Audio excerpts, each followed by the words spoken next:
अच्छा ये बताओ, पहले काम होता है कि काम का संकल्प आता है, विचार आता है? पहले क्या आता है? सबसे पहले विचार आते हैं। बहुत सारे थॉट चलते रहते हैं, विचार चलते रहते हैं। जब कभी विचार आए कि हमें वृंदावन जाना है, हमें भागवत सुनना है, हमें थोड़ा किसी की हेल्प करनी है, मदद करनी है, गौरी गोपाल की सेवाओं से जुड़ना है, देखो ये भी एक विचार है। आप लोग सबसे पहले क्या आता है मस्तिष्क में? अच्छा, पहले क्रिया होती है, काम होता है कि पहले विचार आता है? इंजीनियर ने घर बनाने का, एक व्यक्ति ने घर बनाना था, उसने इंजीनियर से कहा कि साहब इतना बड़ा प्लॉट एरिया है, घर बनाना है, आप डिजाइन दीजिए। तो इंजीनियर के मस्तिष्क में सबसे पहले क्या आएगा? उस प्लॉट पर कैसा घर बने ये डिजाइन उसके मस्तिष्क में पहले आएगी, विचार पहले आएगा। फिर जो दिमाग में रहेगा उसे वो कागज में उतारेगा, है ना? कोई भी चीज पहले यहां आती है मस्तिष्क में। जैसे रावण, सीता चुराना है, ये विचार पहले कहां आया? कहां आया? ये विचार पहले रावण के मस्तिष्क में आया। फिर विचार पर उसने कार्य स्टार्ट किया, उसे क्रियान्वित किया। शराबी के अंदर पहले शराब नहीं आती, पहले शराब पीने का विचार आता है। गांजा पीने वाले के अंदर पहले गांजा नहीं पीता, पहले गांजा पीने का विचार। इसका मतलब ये हुआ कैकेयी माँ ने राम को वनवास भेजना है, पहले क्या आया? ये पूरी धरती विचारों से चलती है। आपका पूरा जीवन विचारों से चलता है। एक गलत विचार आपके अंदर आएगा, वो आपको गलत बना देगा। और एक सही विचार आया, एक सही निर्णय आपने लिया, एक सही विचार पर अमल किया, तो आप महान बन जाएंगे। इसलिए व्यक्ति किससे बड़ा होता है? बोलो, विचारों से। आज भी स्वामी विवेकानंद जी के विचार कहे और सुने जाते हैं। आज भी महापुरुषों के विचार कहे और सुने जाते हैं। तो विचार ही तो सुने जाते हैं। गीता, भगवत गीता क्या है? भगवान श्री कृष्ण का विचार ही तो है, थॉट ही तो है कि अर्जुन ऐसे नहीं ऐसे करो। एक पिता अपने पुत्र को जब समझाता है तो पिता अपने विचार ही तो पुत्र को देता है। एक गुरु जब अपने शिष्य को समझाता है तो गुरु शिष्य को विचार ही तो देता है। इसलिए कहता हूं कि जिसके जीवन में सही विचार आए, जैसे आपके मन में विचार आया कि मुझे भागवत करानी है, मैं भी भागवत सुनूंगी, बस एक विचार ने आपको वृंदावन ला करके बिठा दिया, एक विचार। इसलिए कहता हूं अच्छे विचार आने दीजिए और बुरे विचारों को जाने दीजिए। बुरे विचारों को जाने दीजिए और अच्छे विचारों को विचार। हमारे ऋषि जन कहते हैं, बिना विचारे जो करें, बिना विचारे जो करें सो पाछे पछताएं और काम बिगाड़ें आपनो, जग में होत हंसाएं। इसलिए कहता हूं कोई भी निर्णय लो, कोई भी काम करो, अच्छा विचार आपको महान बनाएगा। इसलिए अच्छे विचार कब आएंगे? जब अच्छी संगत करोगे। बुरी संगत करोगे। अब जैसे दुर्योधन के अंदर विचार आया कि मैं द्रौपदी को यहां बुलवाऊं और उसके वस्त्र हरण करवाऊं। ये विचार क्यों आया? द्रौपदी का वस्त्र हरण करना है, पहले दुर्योधन के अंदर ये विचार आया। फिर विचार आया तो उसने क्या किया? क्रियान्वित किया। उसने अपने भाई से कहा, दुशासन जाओ द्रौपदी को पकड़कर यहां लाओ। वो गया और पकड़ के ले आया। अब बताओ क्या करना है? बोले इसके कपड़े उतारो। मस्तिष्क में विचार आता है, उसे आपने चरितार्थ कर लिया, सही कर लिया, और उस विचार के कारण दुर्योधन का एक निर्णय, उसने द्रौपदी को बुलाया, कपड़े उतरवाया। बस इतनी सी गलती से दुर्योधन का सर्वनाश हुआ। बोलो हाँ। इसलिए आपसे मेरी प्रार्थना है, जो काम किया करो 10 बार सोचो, 10 बार आगे पीछे ऊपर नीचे दाएं बाएं देखो कि हम जो करने जा रहे हैं इससे फायदा कितना है। आप 4 लोगों से सलाह ले सकते हैं, बुद्धिजीवियों से। इसलिए हमारे यहां गुरु होते हैं जो आपको मार्ग दिखाते हैं। अर्जुन ने निर्णय नहीं ले पाए, मैं युद्ध करूं कि ना करूं, मैं युद्ध करूं कि मैं लड़ूं, या द्वंद्व हो गया ना विचारों में, मैं लड़ूं या ना लड़ूं, युद्ध करूं या ना करूं। तो फिर फाइनल विचार किसने दिया? बोलो मैया, मैं युद्ध करूं कि ना। ये अर्जुन का है ना विचार, सामने पितामह है, फला है। लेकिन जब अर्जुन फंस गए, क्या करूं, तब क्या हुआ? भगवान कृष्ण ने क्या सुनाई? जोर से क्या सुनाई? भगवत गीता। ओ भैया, ओ पंचायती, होगी बातचीत? अब सुन लो, अब ध्यान से सुनो। जब आपको समझ ना आए कि मैं क्या करूं और क्या ना करूं, तब भगवत गीता का आश्रय लो, तब भागवत का आश्रय लो, तब रामचरितमानस का आश्रय लो। आपको संकटों से निकालने के लिए, आपका निर्णय मजबूत बनाने के लिए ये ग्रंथ पढ़े जाते हैं। जब गीता सुनी तो अर्जुन को कॉन्फिडेंस हो गया कि अब तो मुझे लड़ना है। जो व्यक्ति अपने कर्तव्य से भाग रहा है उसे गीता पढ़नी चाहिए, गीता सुननी चाहिए। कर्तव्य मार्ग पर लगाने वाली कौन है? गीता। और आज के लड़का लड़कियों को स्कूल कॉलेज में गीता पढ़ाई ही नहीं जा रही है। जब पढ़ाई ही नहीं जा रही है तो अपने कर्तव्य का पालन करेंगे कैसे? आज का हर युवा अर्जुन है। कौन सा अर्जुन? भटका हुआ। अर्जुन के 2 रूप हैं। अर्जुन, 2 अर्जुन हैं। एक वो अर्जुन जो गीता सुनने के पहले अर्जुन था, मैं नहीं लड़ता, मैं नहीं करता युद्ध, मेरे पितामह खड़े हैं, मैं किसको मार डालूं, मैं नहीं करता, केशव मैं नहीं लड़ूंगा। एक ये अर्जुन है। और दूसरा, अब मैं लड़ूंगा, और लड़ूंगा क्या, लड़े और जीत गए। एक वो अर्जुन है जो भाग रहे हैं मैदान से, और एक वो अर्जुन है जो जीत गए। दोनों अर्जुन अलग अलग हैं कि नहीं? आप कौन से अर्जुन हैं? आज के जितने नौजवान लड़के हैं ये वो अर्जुन है जो गीता सुनने के पहले अर्जुन था, वो अलग अर्जुन है, और जो अर्जुन गीता सुनने के बाद हुआ वो अर्जुन अलग है। आप कौन से अर्जुन हैं? आप गीता सुनने के पहले वाले। इसलिए आज के अर्जुन, आज के लड़का लड़की फांसी लगा लेते हैं, आत्महत्या कर लेते हैं। क्यों? क्योंकि वो उस परिस्थिति से लड़ नहीं पाए।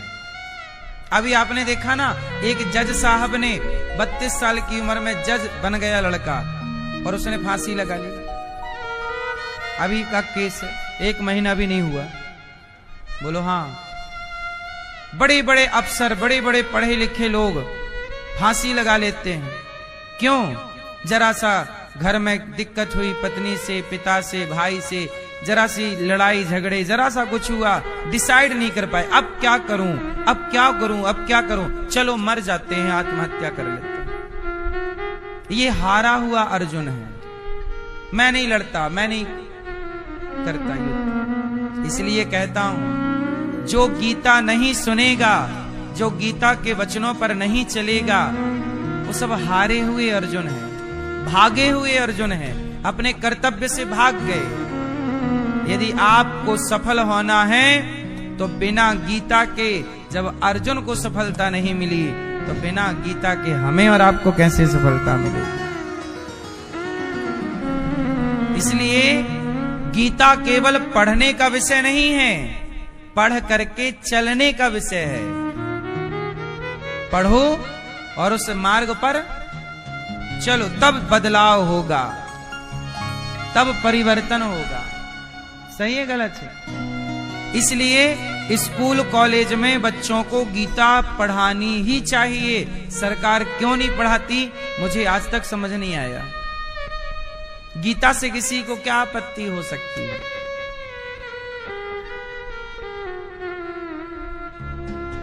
जो गीता पढ़ लेगा वो कभी आत्महत्या करेगा? एक बात बताओ, जो गीता पढ़ लेगा, गीता को ठीक से समझ लेगा, वो कभी आत्महत्या करेगा? अच्छा नहीं। जो गीता पढ़ लेगा, ठीक से समझ लेगा, वो क्या किसी की चोरी करेगा? क्यों भाई साहब? फिर यदि चोरी रोकना है, जो गीता पढ़ लेगा, ठीक से समझ लेगा, क्या वो कभी बलात्कार करेगा? उत्तर दो। एक गीता को ठीक से पढ़ा दिया जाए, एक भगवद गीता को ठीक से समझा दिया जाए, तो उसका जीवन सदा सदा के लिए सुखमय हो जाएगा। गीता समझने वाले, गीता के मार्ग पर चलने वाले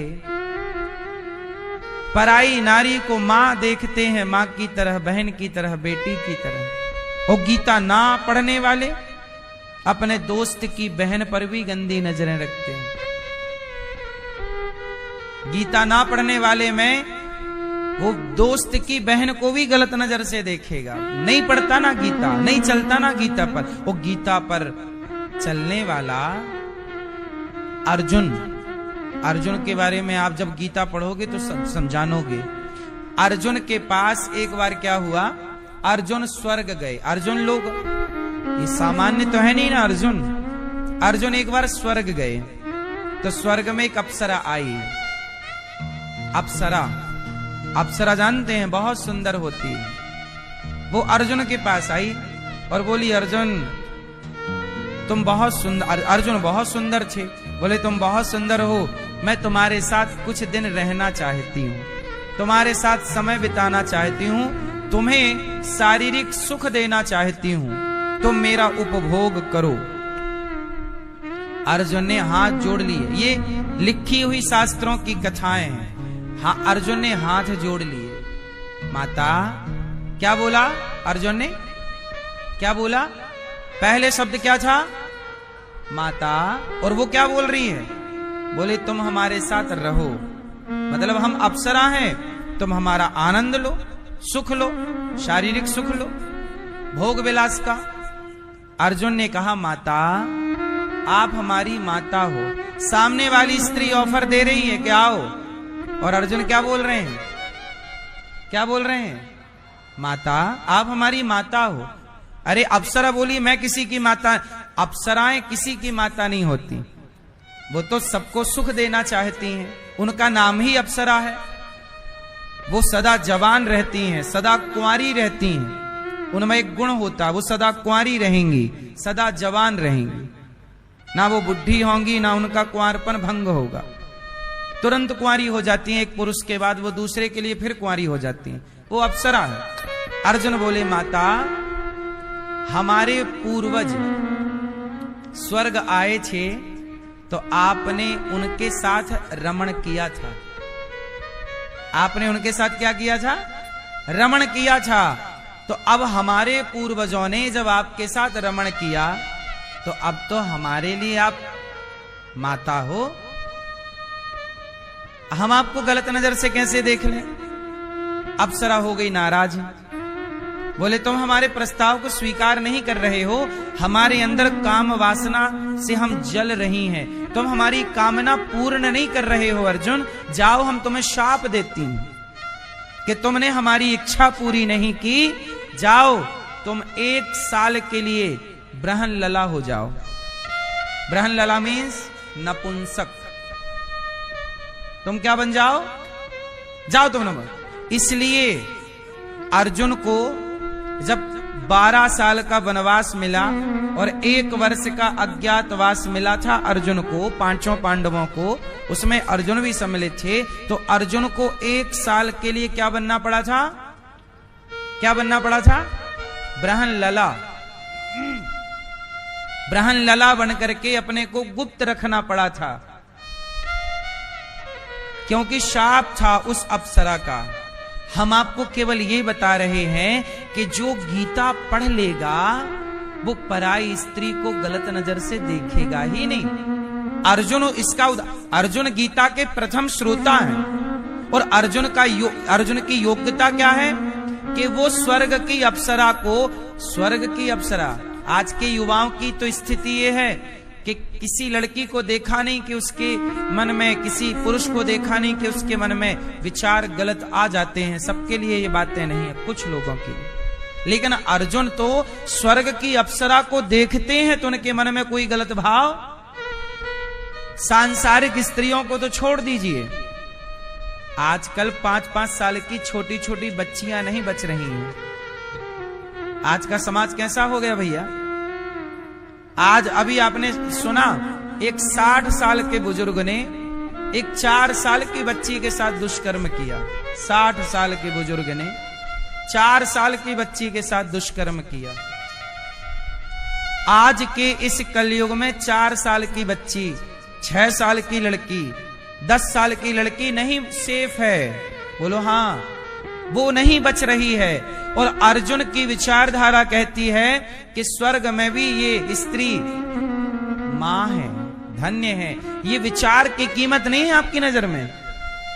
बोलो, गीता पढ़ेगा, यदि बच्चे भारत के सही सही गीता पढ़ लें और समझ लें तो बलात्कार की सारी घटनाएं अपने आप समाप्त हो जाएं, क्योंकि नजरिया बदल गया ना सबका। भाई ये बताओ, भाई आप, यदि आप हर नारी को अपने से बड़ी को मां समझने लग गए, बिल्कुल रियल मां, ये मेरी माता है, बस माता की समान मैं देखूंगा तो माता की तरह, मेरे बराबर की है तो ये मेरी बहन है, बस इससे ज्यादा कुछ नहीं है, और छोटी है मेरे से तो मेरी बेटी है। यदि आप इस नजरिए से सबको देखने लग जाएं तो बताओ फिर लड़की दिन को जाए या रात को जाए, कोई दिक्कत है उसे? क्योंकि सब उसे या तो मां के रूप में देखेंगे, या तो बहन के, या तो बेटे, फिर वो सेफ है। आज लड़कियां सेफ क्यों नहीं है? क्योंकि विचार सही नहीं है। पूरा खेल यहां से चलता है। बोलो हाँ। इसलिए कहता हूं कि भगवत गीता, एक गीता समझ लो एक बार ठीक से। राम जी कैसे हैं, कृष्ण जी कैसे हैं, अर्जुन कैसे हैं, हनुमान जी कैसे हैं, ये सब कौन लोग हैं? ये सब वही लोग हैं जिन्होंने गीता को, रामायण को केवल सुना नहीं, उस पर चले हैं। जब चलोगे ना तो आप महान बन जाओगे। इसलिए कहता हूं थोड़ा सा समय निकाल कर सत्संग किया करो, बच्चों को गीता पढ़ाया करो, वरना तुम्हारे बच्चे पैसे तो कमा लेंगे लेकिन वो रास्ता भटक जाएंगे, चरित्रहीन हो जाएंगे, चोर और डाकू बन जाएंगे। पहले डाकू मिलते थे जंगलों में। पहले डाकू कहां मिलते थे? जंगल से गुजरो तो डाकू लूट लेता था। आजकल तो सरकारी विभाग में जाओ तो वहां, सबको हम नहीं कह रहे हैं, पर भ्रष्टाचार करने वाले डाकू सरकार की नजर में है या नहीं? बिना 1000 दिए, बिना 5000 दिए आपका काम नहीं होता। ये डाकू है या नहीं? पहले जंगलों में डाकू थे, अब सरकार से सर्टिफिकेट लेकर के और वो डाकू बने बैठे। ये सही है कि गलत है? फिर तुम्हारा बेटा डाकू ना बने। नेता लोग, सबसे बड़ा डाकू कौन? डाकुओं का सरदार कौन? नेता। सब वसूली करके नेता के पास जाएगा। तुमसे जो 100 रुपए लिया उसमें 10 रुपए नेता का ही होगा। सबका कमीशन नीचे से लेकर ऊपर तक। पूरा सिस्टम भ्रष्ट है भारत का। ये बात सही है कि गलत है? नेता भी उसमें ऐड है, सम्मिलित है। सड़क बनती है, अब सड़क बनेगी तो सड़क बनेगी, टेंडर जो पास कराएगा, ठेका जो लेगा, वो टेंडर पास कराने वाले को कमीशन देगा। उसमें नेता का भी हाथ होगा, अधिकारी का भी हाथ होगा। बोलो हाँ। फिर और उसमें बात ये हो जाएगी कि सड़क तुम 5 साल के लिए ही बनाना, 10 साल ना चले, क्योंकि 5 साल में खत्म हो जाएगी, अगली बार फिर अपन दोनों मिलके खाएंगे। ये डाका है या नहीं? जोर से। पहले जंगल में डाका होता था, जंगल से डाकू लोग डाका डालते थे। आजकल डाकुओं का रूप बदल गया है, अब वो नेताओं में तब्दील हो गए हैं। अब वो ऐसे डाका नहीं डालते, अब वो डायरेक्ट नहीं, इनडायरेक्ट, सीधा नहीं। बोलो हाँ। फिर इसलिए आपका बेटा नेता तो बने, आप नेता बनिएगा, पर देश के भविष्य को सुधारने के लिए। नेता आजकल इसलिए बनते, नेता बन जाओ और लूट लो जितना लूट सकते हो 5 साल में। बोलो हाँ। एक सामान्य सा सरपंच 5 साल के लिए सरपंच बनता है। 5 साल में ही वो अपने लिए 50 साल का जुगाड़ कर लेता है। ये बात सही है कि गलत? आप कह दीजिए कि गलत है, तो मैं बिल्कुल बोल दूंगा कि गलत है। एक आदमी 5 सरपंच की बात कर रहा हूं, जो सबसे सरकार का सबसे छोटा पद है सरपंच का। 5 साल में वो 50 साल की व्यवस्था कर लेता है। तो पार्षद कितना करता होगा, विधायक कितना करता होगा, सांसद तो 50 पीढ़ी की व्यवस्था कर लेता है। देश की व्यवस्था करने में दिमाग नहीं लगता, खुद की व्यवस्था। इसलिए ये देश अभी भी डगमगा रहा, भ्रष्टाचारी चारों ओर हैं। मेरी मां, आपका बेटा नेता बने, आप नेता बनिएगा, ईमानदार। ईमानदार भी नेता इस देश में हैं, ईमानदार बनिएगा। कुछ नेता ऐसे हैं कि जिन्होंने जितना धन उनके पास नेता बनने से पहले था, नेता बन गए, काम पूरा कर दिया, उनके पास कुछ था ही नहीं। आखिरी में भी पूरा देश की सेवा ईमानदारी से, 1 रुपए का गलत नहीं किया, वो जहां की तहां है। उन्होंने धर्म को नहीं छोड़ा। इसलिए कहता हूं, अपने बच्चों को सब कुछ पढ़ाना, गीता जरूर पढ़ाना, भागवत जरूर सुनाना। ईमानदार कैसे होता है व्यक्ति, धर्मात्मा कैसे होता है व्यक्ति? गीता से, रामायण से। रावण ने पढ़ाई तो खूब की, रावण बड़ा ज्ञानी है, पर रावण उस ज्ञान पर अमल नहीं किया, चला नहीं, इसलिए नाश हो गया। अच्छा, विद्वान तो दुर्योधन भी था, पर उसने अपने ज्ञान को अमल नहीं किया, मतलब जीवन में उतारा नहीं।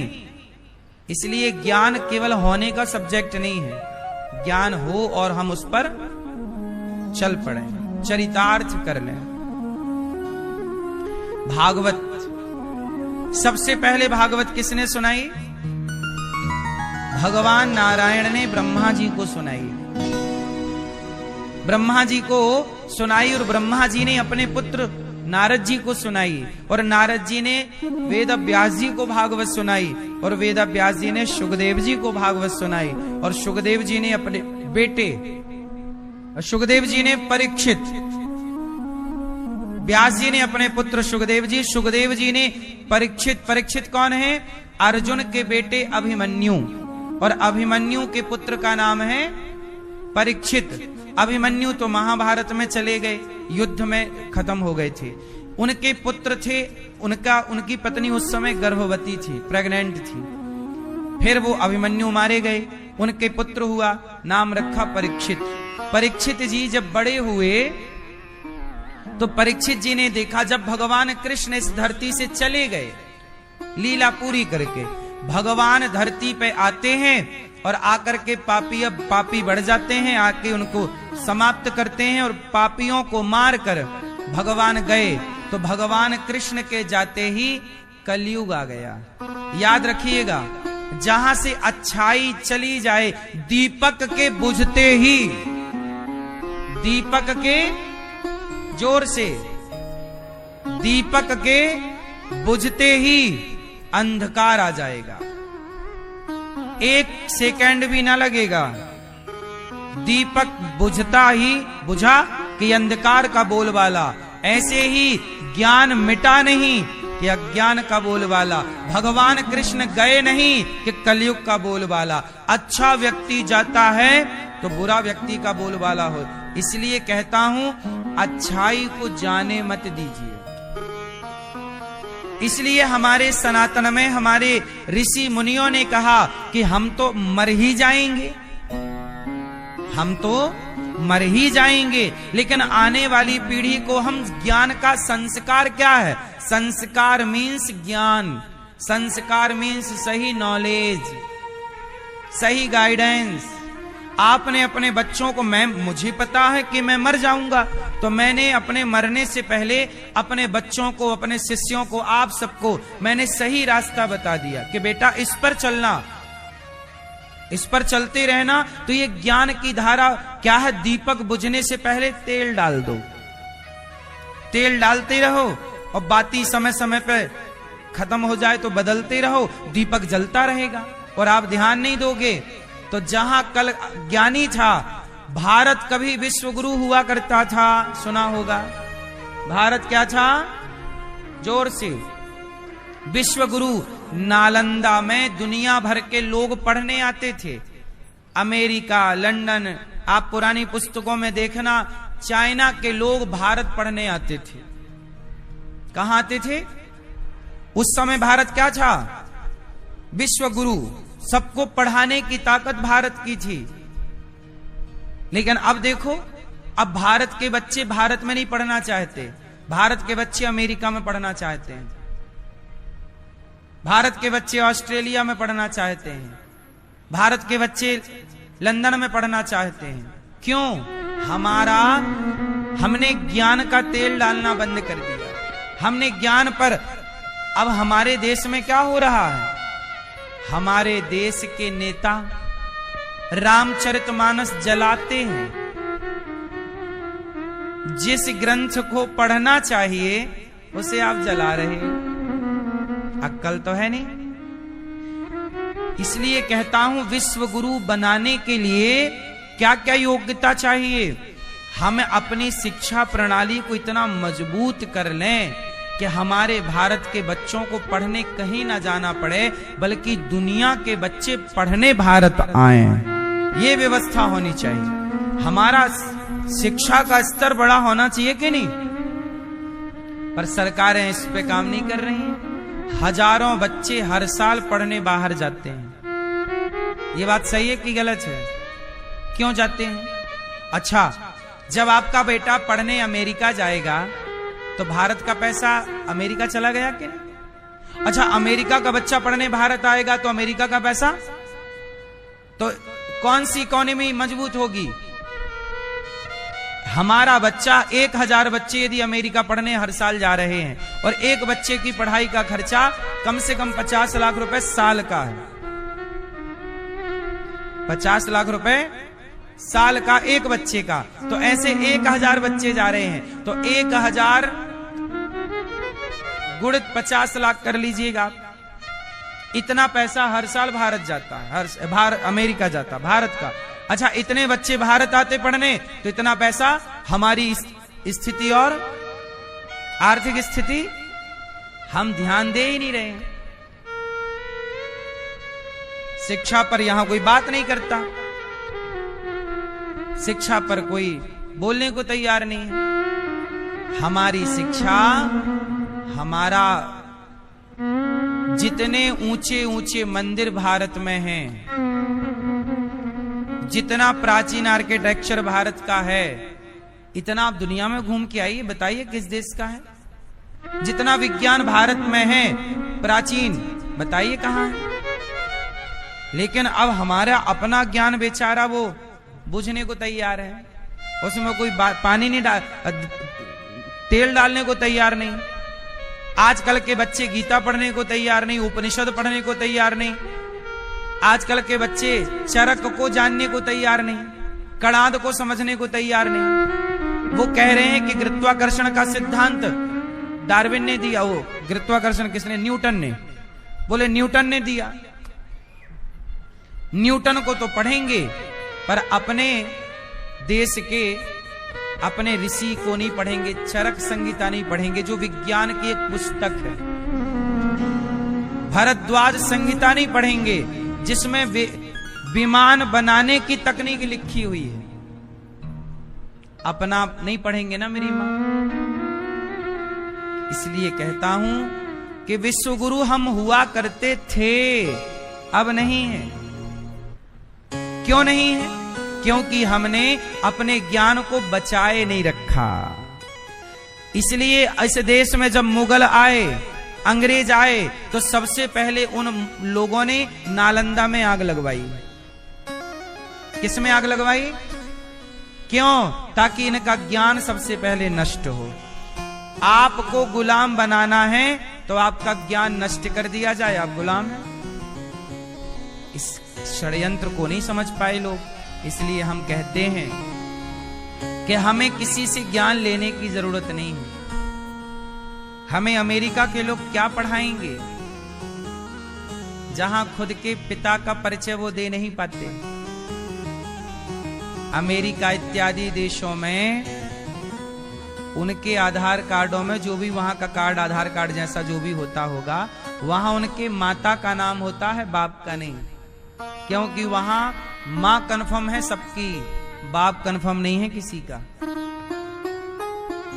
ये वहां का कल्चर है। अब जिनका बाप कन्फर्म नहीं है वो हमें क्या पढ़ाएंगे? क्या पढ़ाएंगे आपके बच्चों को? ये बात समझ में आई कि नहीं आपको? वहां कोई शादी तो करता नहीं है विदेशों में, और कर भी ले तो वहां की शादी 2 साल 4 साल 6 साल, हर 2-4 साल में वो अपना पति अपनी पत्नी बदलने का कल्चर ही है वहां का विदेशों में। तो वहां पता ही नहीं चल पाता कि लड़का जो है किसका है इसका, क्योंकि उसकी माँ ने 3-4 बदल दिए। अब 3-4 में किसका लड़का है ये किसी को नहीं पता। इसलिए माँ का नाम तो कंफर्म है पर बाप का कंफर्म नहीं। इसलिए वहां का कानून अलग है। वहां पे कानून है अमेरिका में और विदेशों में। ये कानून ऑस्ट्रेलिया में भी है, अमेरिका में भी है, जापान में भी है, जर्मनी में भी है, इंग्लैंड में भी है। कानून क्या है कि यदि बच्चे ने जरा शिकायत कर दी अपनी माँ की कि माँ ने हमें डांटा है या मारा है, तुरंत माँ को पुलिस पकड़ के ले जाएगी। वहां पर 4 साल का बच्चा भी शिकायत कर सकता है अपने माँ बाप की। और भारत में तो बाप अपने बेटे को जूते से मारता है। भारत में बाप अपने बेटे को जूते से मारता है, लेकिन विदेशों में आप अपने बेटे को मार नहीं सकते। जरा भी मार दिया और बेटे ने शिकायत कर दी तो पुलिस पकड़ के ले जाएगी। अच्छा, वहां ऐसा कानून क्यों है? आने वाले टाइम पे भारत में भी ऐसा कानून आने वाला है, क्योंकि भारत को भी आजकल लोग अमेरिका बनाना चाह रहे हैं ना। लिव इन तो आ ही गया, लिव इन तो आ ही गया ना। अब लिव इन अपना तो है नहीं। अच्छा, वहां पे ये कानून क्यों है कि मार नहीं सकता? एक्चुअली क्या है ना, वहां हर बच्चे का बाप या मां सौतेली है, समझो आप। वहां पर बदलते रहते ना, एक्सचेंज ऑफर है। पत्नी एक्सचेंज कर लीजिए, बदल लीजिए, पति बदल लीजिए, चलता रहता। तो जो बच्चे हैं छोटे छोटे उन्हें सौतेला बाप मिल जाता है या सौतेली माँ। अब सौतेले पे तो अपनत्व नहीं आएगा ना, तो वहां हर बच्चे का बाप या माँ सौतेली है। तो सौतेलेपन के कारण वहां अपने बच्चों पे बहुत अत्याचार करते थे पहले। तो वहां कानून बनाना पड़ा कि भाई आप बच्चे पर अत्याचार नहीं कर सकते, बच्चे को यदि मारोगे तो पुलिस पकड़ के ले जाएगी। ये कानून वहां इसलिए बनाना पड़ा क्योंकि वहां हर बच्चे की माँ या बाप सौतेला ही है। हर बच्चे का लगभग आप 99% आप ये रेशो समझिएगा। वहां हर बच्चे का बाप कौन है?